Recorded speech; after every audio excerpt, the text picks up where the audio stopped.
L'amour, c'est une voie d'évolution vers votre spiritualité. Bonjour, vous me connaissez, Germain Ancari, psychopraticien, coach de vie sentimentale.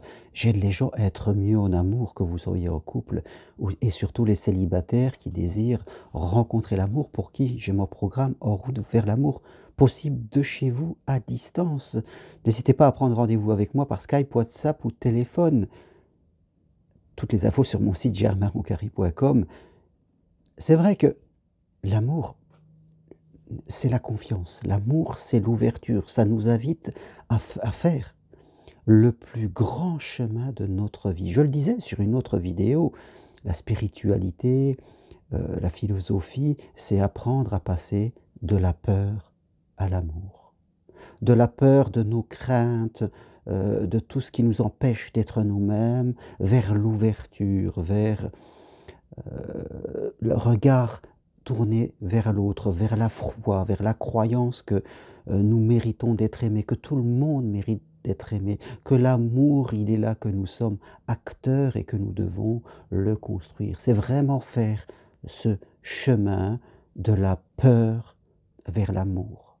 C'est vraiment, je dirais, un chemin beaucoup plus grand que notre propre désir. Mais dans ce chemin qui va inclure le dépassement de peur de manquer, de peur de l'autre, de peur d'être manipulé, de peur de l'intrusion, de peur de perdre le contrôle, toutes ces peurs qui peuvent nous tarauder et qui font qu'on vit et qu'on est loin déjà de la spiritualité, qu'on est enfermé dans notre boîte mentale avec toutes nos croyances limitantes, toutes nos interprétations fausses, tous les dangers qu'on s'imagine dans la tête et qui font que on n'est plus l'amour, on ne raisonne plus l'amour, on raisonne la crainte, la méfiance, le doute et le contrôle. Et c'est ce chemin-là qu'il faut faire. Ce chemin-là que vous devez entreprendre, pas seul bien sûr, parce que ce n'est pas un chemin qui se fait seul dans son coin, c'est un chemin d'ouverture. Souvent les gens sont dans un chemin de fermeture. Et ils ne le choisissent pas parce que c'est émotionnel. Notre inconscient, comme on dirait en hypnose, a des peurs, a des croyances limitantes qu'il a enregistrées et il bloque tout. C'est lui qu'il faut rééduquer. Il y a un conflit quelquefois entre notre conscience qui veut aller vers le désir et notre inconscient qui a peur. Parce qu'il a vécu des expériences, parce qu'il a vu les autres vivre des expériences, parce que les autres lui ont dit qu'il fallait faire attention, tout ça. Donc on est bloqué malgré nous et c'est ça le travail à faire. Ou l'hypnose, quelquefois, a son importance parce qu'on travaille sur son intériorité pour quitter la peur et le rayonnement de la peur, parce que la peur a aussi un rayonnement, et pour aller vers le rayonnement de l'amour. Et ce chemin spirituel, je dirais, d'ouverture aux autres. Quitter la peur pour être dans la confiance, dans l'amour, limite dans la foi. Je ne parle pas de foi religieuse, je parle de foi d'ouverture. Et quand vous allez faire ce chemin, tout doucement, tout votre monde va changer. Pas seulement votre monde amoureux, mais votre monde, je dirais même relationnel, votre lien avec l'abondance. Parce que l'amour, ce n'est pas quelque chose d'extérieur à vous, vous êtes l'amour. Au même titre que l'abondance, ce n'est pas quelque chose d'extérieur à vous. Vous faites partie de l'abondance. Abondance et amour, c'est quelque chose qui est... C'est comme l'air qui est autour de nous, c'est là. Et vous faites partie de ça. Il ne faut pas croire que dans la pensée, je dirais, dichotomique, dans la pensée de séparation, l'amour et l'abondance sont là-bas et moi je suis là. C'est extérieur à moi, je n'existe pas. Non, vous faites partie de ça. C'est simplement une interprétation erronée, une croyance limitante qui fait que vous avez l'impression d'être à l'extérieur et que vous ne pouvez pas aller là-bas, que vous ne le méritez pas, que ce sont seulement des gens voilà, qui eux le méritent, mais pas vous.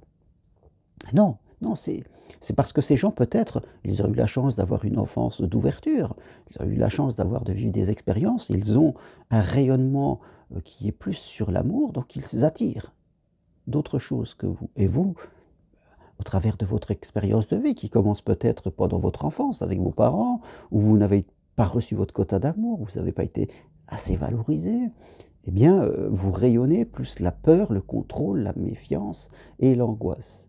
Mais vous n'êtes pas enfermé là-dedans. Bien sûr, une fois qu'on commence ce chemin, tout ne se change pas d'un seul coup. Il faut être humble, patient, persévérant, de ne pas vouloir que ça se change d'un seul coup et puis paf, parce qu'au début, oui, on va avoir des échecs, des choses qui ne se passeront pas comme cela. Et c'est normal. Et ça nous invite à la souplesse, parce que vous allez rencontrer encore des gens qui sont comme vous, à leur façon, mais qui sont eux aussi enfermés dans leurs pensées limitantes. Et il s'agit de ne pas surréagir, remettre en cause et dire non, ça ne marche pas, et de retourner d'où vous venez, de faire marche arrière, de faire demi-tour. Ça serait là aussi non spirituel. La spiritualité vous invite à laisser glisser, à laisser passer, à dire que les autres, ça ne vous concerne pas, c'est eux. Ne pas en faire une affaire personnelle, comme diraient les accords Toltec, et à poursuivre votre chemin, pas dans la solitude, vers l'autre, je dirais. Les bouddhistes, vous le voyez, ils ne sont jamais tout seuls, hein, ils restent ensemble, ils s'accompagnent, ils discutent. Et moi-même, je vais voir des gens qui me permettent d'évoluer, parce qu'on n'évolue pas tout seul. Il faut savoir investir sur soi, même un peu d'argent. Je dirais, on dépense tellement d'argent pour nos téléphones, pour nos voitures, pour nos vêtements, pour plein de choses extérieures à nous, certes, qui vont peut-être nous faire un petit plaisir comme cela, mais ça fait grandir le vide à l'intérieur de nous. Il faut savoir prendre un peu de ce que l'on a pour investir sur soi. Et croyez-moi que la récompense sera plus importante qu'un simple plaisir futile de s'acheter un nouveau pantalon ou un nouveau téléphone. Donc, prenez conscience, c'est ça le message que j'ai envie de vous partager aujourd'hui. Prenez conscience que ce chemin, c'est un chemin, c'est géant, c'est le chemin de votre vie. Passez de la peur à l'amour. Bien sûr, dans l'amour, il y a la personne que vous attendez, la personne que vous voulez construire. C'est ça ce chemin qu'il faut faire. Comme si vous étiez sur une île, l'île de la peur, et que là-bas, il y a l'île de l'amour. Mais qu'il faut passer un pont. Et dans ce pont, il y a du vent, il y a des choses. C'est pas évident. Toute une partie de nous veut vite revenir. Mais il faut persévérer, il faut avancer. Vous pouvez le faire. Vous pouvez le faire. Je dirais même, vous devez le faire. C'est le chemin de votre vie. Sinon, vous allez être enfermé. Vous serez passé complètement à côté. Voilà ce que je voulais partager avec vous. Si vous voulez aller plus loin, prenez rendez-vous avec moi.